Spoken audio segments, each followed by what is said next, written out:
Good afternoon, sir. We're students from Santa Isabel College, from TAF, and we are given a task by our teacher, and that is to interview a celebrity regarding on public relations. So first, kindly tell something about yourself. Hi. First, I'm Thao Reyes.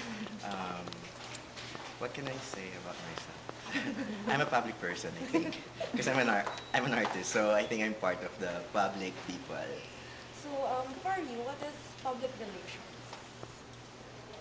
I think that's how people communicate with each other. I mean, it doesn't matter if it's public or I don't know if there's like private communication, but it's how one person communicates with another person. Kung ano yung ginagamit niyang salita, his attitude, his ethics. I think for me, yung public communication. So how is it important with regards to your work? It's very important kasi um, not kasi I dance and I act, pero parang being a role model for mga kids sa mga kaedad natin. So kailangan marunong at maayos yung pinapakita namin na um, communication skills. Yeah, image.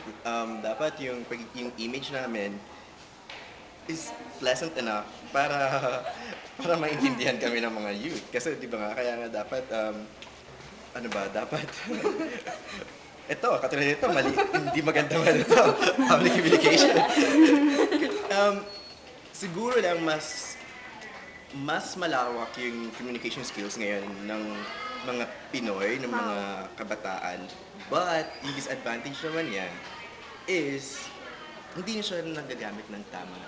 I mean, yeah, mas marami tayong way of communicating with people, with our loved ones. Pero, hindi ko alam kung pinapalaki niya yung mundo natin or pinapalit niya.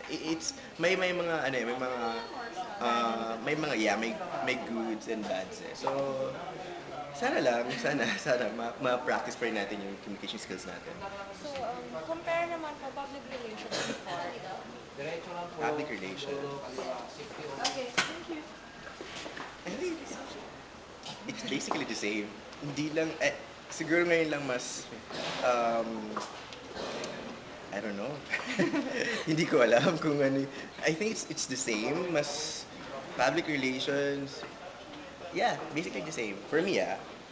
So advices naman po to an effective Study.